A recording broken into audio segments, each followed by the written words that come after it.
몬PD, 오늘은 양도세, 그 중에 양도세에서도 꽃이라고 할 수 있는 1세대 1주택 비과세에 대해서 설명해 줄게. 많은 분들이 본인이 1세대 1주택이라고 한번 생각을 하게 되면 그 요건은 별로 따져보지 않고 그냥 나는 1세대 1주택이다, 비과세다, 그렇게 생각이 굳어버리는 경우가 많아. 그런데 내가 만나보면 사실은 1세대 1주택 비과세가 아닌 경우도 굉장히 많고, 내가 예전에 국세청에 근무할 때도 1세대 1주택 비과세로 신고했으나 사실은 비과세가 아니어서 추징당하는 사례도 굉장히 많이 봤어. 1세대 1주택 비과세를 적용받기 위해서는 오늘 내가 얘기할 4가지를 잊지 않아야 되고, 그 4가지가 무엇인지는 오늘 내가 말할 7가지의 사례를 통해서 확실하게 기억시켜 줄게. 오늘 정보 매우 좋은 정보니까 좋아요, 구독 눌러주시고 주변 분들에게도 공유해 주세요.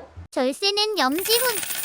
몬PD, 1세대 1주택 비과세를 적용받기 위해서는 기본적으로 1세대가 1주택을 2년 이상 보유, 조정대상 지역인 경우에는 2년 이상 거주까지 한 상태에서 양도를 해야 돼. 그렇게 하면 12억 이하의 양도가액에 대해서는 전액 비과세를 받을 수 있지.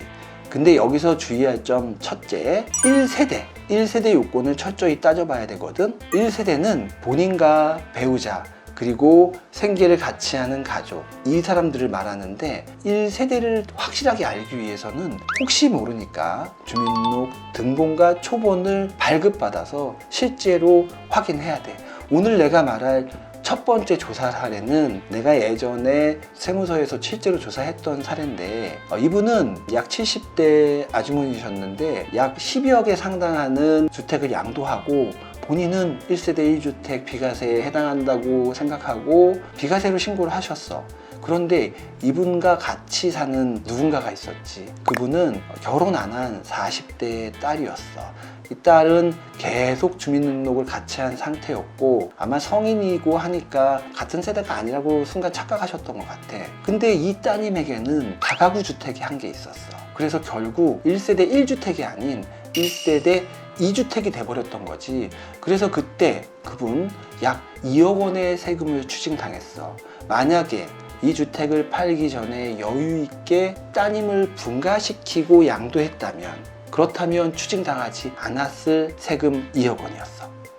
그러면 주민등록 등본상 주소지만 다르게 해놓으면 이슈가 없겠네요? 그런 분들이 가끔 있어. 그래서 내가 또 했던 조사 사례를 하나 얘기해 줄게. 예전에 어떤 남자분이 1세대 1주택 비과세를 받기 위해서, 그리고 비과세로 신고를 했어. 그런데 희한하게도 양도일 직전 약 며칠 전에 주택을 가진 아들이 분가를 한 걸로 확인이 됐어. 그래서 혹시 이분이 실제로는 같이 살면서 분가를 한 것처럼 한 게 아닐까 하고 조사에 착수했지. 그래서 세무서에서는 아들의 신용카드 사용 내역, 교통카드 사용 내역, 그리고 핸드폰 통신 내역을 요구했어. 그런데 그분은 잘 제출하지 못했고 결국 그분에게 추징된 세액은 3억이었어. 만약에 이분이 끝까지 그거를 제출하지 않는다 하더라도 세무서에서는 교통카드 사용 내역, 신용카드 사용 내역, 통신사, 기지국 이런 것들을 공문을 통해서 요청할 수 있거든.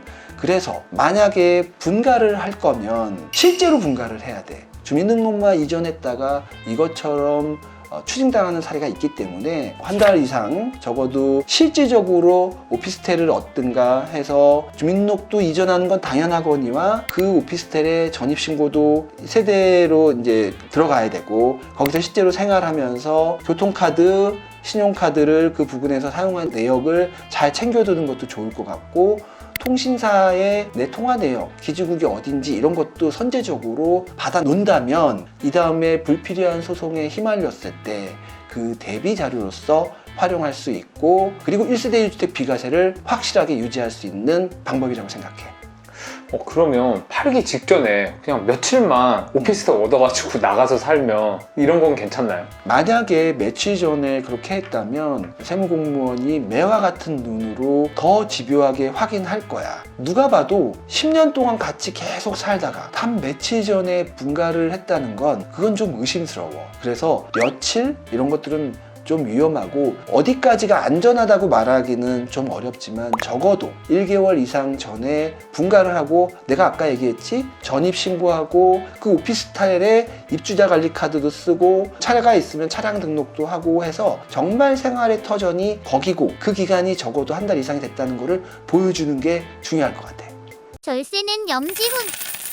다음 사례는 월 50만 원을 받는 오피스텔 때문에 1세대 1주택 비과세 혜택을 배제당하고 약 4억을 추징당한 사례를 말해줄게. 50만 원 때문에 4억이 50만 원으로 4억이 되려면 도대체 몇 년을 월세를 받아야 되는지 모르겠는데 약 10년 전이었어.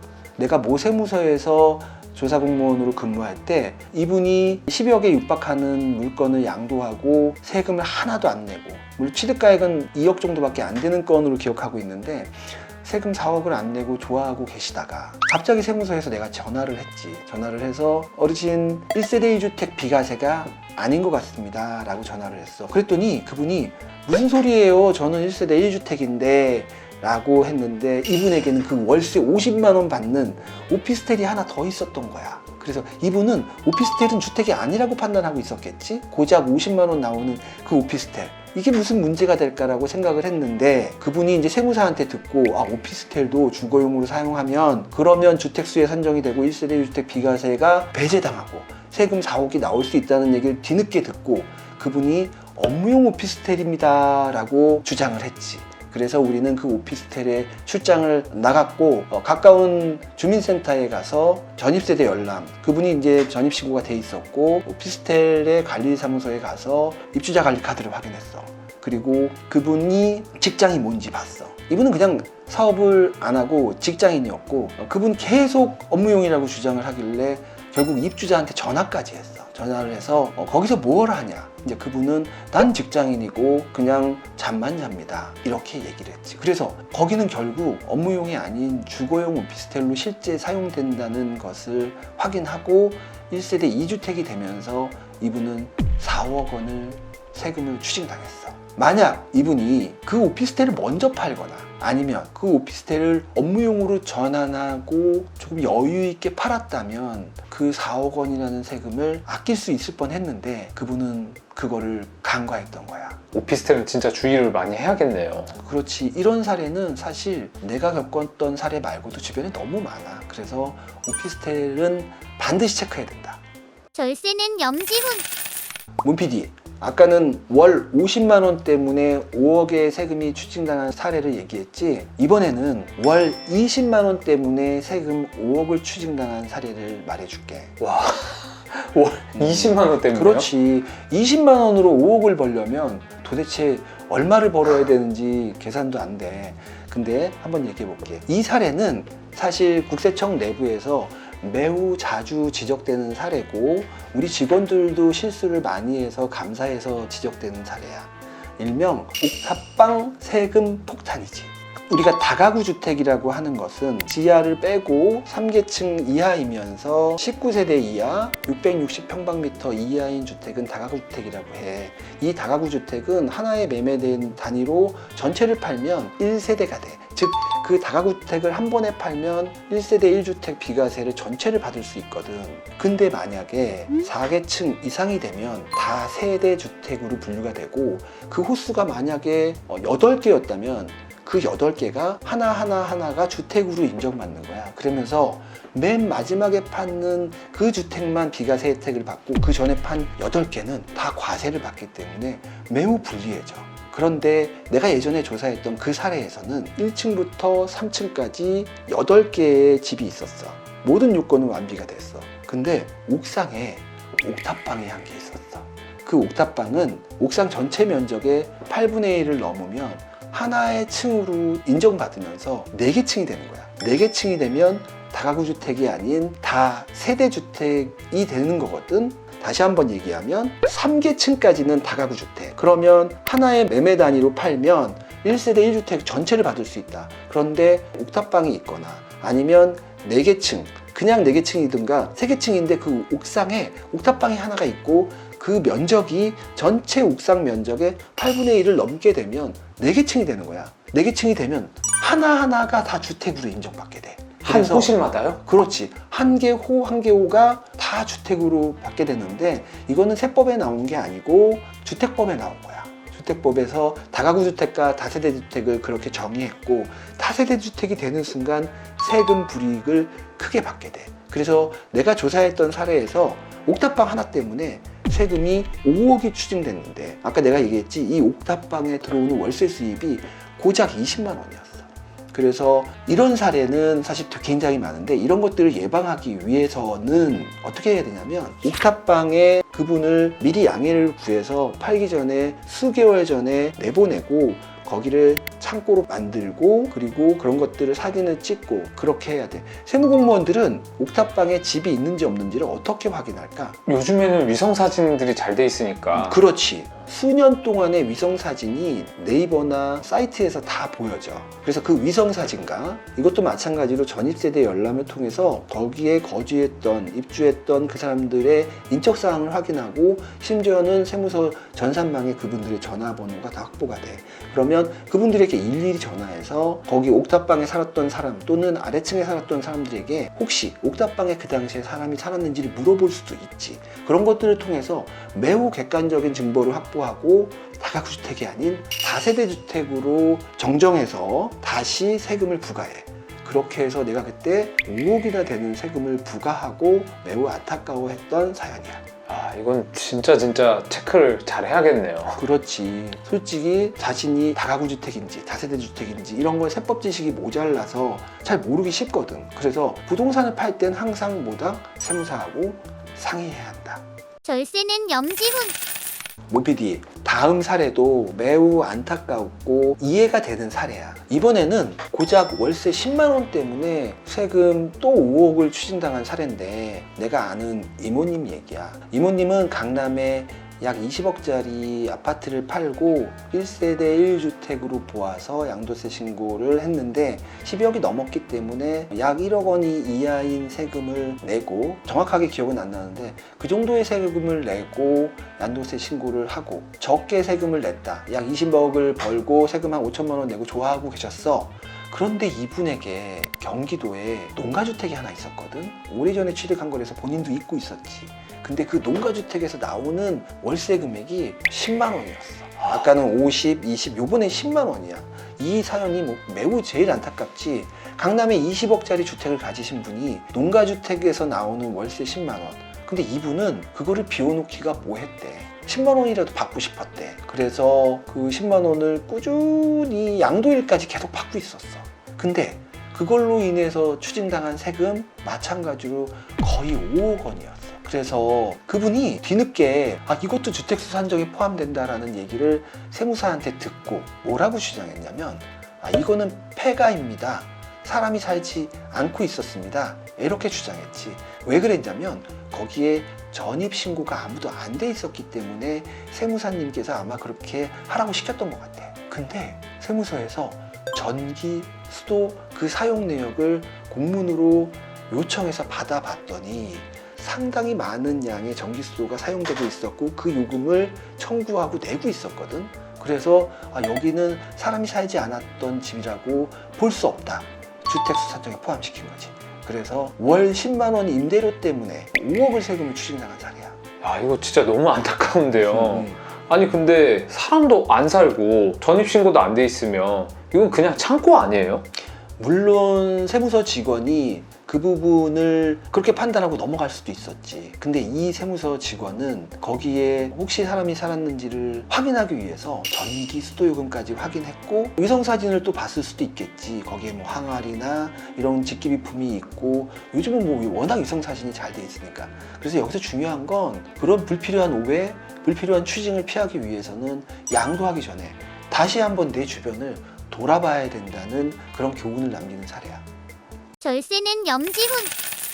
이번에는 내 아는 지인의 사례야. 본인은 1세대 1주택 비과세에 해당한다고 생각하고 양도세 신고조차도 하지 않았어. 그런데 이분의 부인에게 입주권이 한 게 있었어. 1세대 1주택 비과세 여부를 판단할 때 주택뿐만 아니라 입주권이나 분양권을 갖고 있으면 그것도 주택수 산정에 포함이 되거든. 근데 본인이 보유하고 있는 주택만 생각하고 부인이 언젠가 샀던 그 입주권 그거를 깜빡했던 거야. 그래서 1세대 1주택 비과세 여부를 판단할 때는 본인과 세대원이 보유하고 있는 주택, 내가 아까 말했던 오피스텔, 농가주택 이런 것도 잘 챙겨야 되지만 입주권과 분양권이 있는지를 살펴보고 그리고 나서 양도를 해야 실수하는 일이 없고, 이분이 아까 내가 1세대 1주택인데 아예 신고조차 하지 않았다고 그랬잖아. 그렇게 되면 무신고 가산세라고 20%를 내게 돼. 근데 만약 1세대 1주택 비과세인데도 불구하고 신고라도 했다면 그렇게 되면 무신고가 아닌 과소신고 10% 가산세를 부담하거든. 그래서 가급적 비과세이다 하더라도 신고를 권장하고 있어. 그래서 조금이라도 불확실하면 신고라도 하는 게 유리할 것 같아. 무조건 신고는 하긴 해야겠네요. 그렇지. 확실하지 않으면 신고라도 해놓는 게 이후에 혹시 모를 사태에 대비해서 도움이 될 것 같아. 입주권을 말씀해 주셔서 사실 지난번 부동산 폭등 때 주택 관련해서 세금 정책들이 너무너무 많이 나왔었잖아요. 그래서 국민들도 힘들어하고 세무사님들도 사실 많이 힘들어하시는 것 같더라고요. 세법이 너무 자주 바뀌고 그리고 바뀌면서도 더 세금이 높아지고 때로 조금 완화가 되긴 하지만 이런 정책이 바뀜으로 인해서 사실 국민들과 나 같은 세무사들도 매우 혼란스러워. 그러나 그것을 따르지 않을 수는 없고 따르되 미리미리 준비하는 자세로 바뀌는 세법에 적극적으로 상담받고 그리고 행동에 옮기는 게 그게 우리가 할 수 있는 최선인 것 같아. 절세는 염지훈. 몽PD, 비과세 혜택을 받기 위해서는 1세대가 1주택을 양도하되 2년 이상 보유하고 취득 당시 조정 대상 지역에 해당이 됐다면 2년 이상 거주 요건을 채워야 돼. 근데 이 거주 요건을 많은 분들이 조금씩 헷갈려 하시더라고. 내 삼촌이 전화를 하셨어. 10년 전에 취득한 주택을 양도하려고 하는데 2년 이상 거주 요건을 채워야 되니 자기가 위장 전입을 하시겠다고 그렇게 얘기하는 거야. 근데 내가 아까 얘기했잖아. 취득 당시 조정 대상 지역이어야 된다고. 근데 10년 전이면 2013년도 전쯤에 취득하신 아파트거든. 그때 조정 대상 지역은 없었지. 그런데도 불구하고 우리 삼촌은 2년 이상 거주한다는 그것만 기억하시고 취득 당시에는 조정 대상 지역이 아닌데도 불구하고 2년 이상 거주 요건을 채우려고 위장 전입까지 하려고 하시는데 그럴 필요가 없다는 거야. 근데 반대로 어떤 분은 양도 당시 내가 팔 때 조정 대상 지역이 아니기 때문에 그럼 2년 이상 거주 요건을 채우지 않아도 되는 거 아니냐 이렇게 또 오해하시는 분이 있어. 지금 만약 양도한다면 조정 대상 지역은 서울의 송파구, 강남구, 서초구, 용산구야. 그 외의 지역은 양도 당시 조정 대상 지역이 아니기 때문에 내가 2년 이상 거주 요건을 채우지 않아도 되는구나 라고 오해하시는데, 양도 당시가 중요한 게 아니라 취득 당시 조정 대상 지역이었다면 그분은 2년 이상 보유 및 2년 이상 거주까지 해야 된다는 걸 잊지 말아야 해. 그럼 취득 시 조정인지 비조정인지 이것만 따지면 되나요? 그렇지. 강조하지만 취득 당시에 조정 대상 지역이었다면 그때 17년 8월 3일 이후부터 그 이후에 이제 조정 대상 지역이 해제되기 사이에 그때 취득한 주택은 2년 거주 요건을 반드시 채워야 되는 거지. 절세는 염지훈. 취득 당시 조정 대상 지역이었던 주택을 양도할 때는 2년 이상 반드시 거주해야 된다고 했잖아. 그러면 정말 거주할 수 없는 분들도 있거든.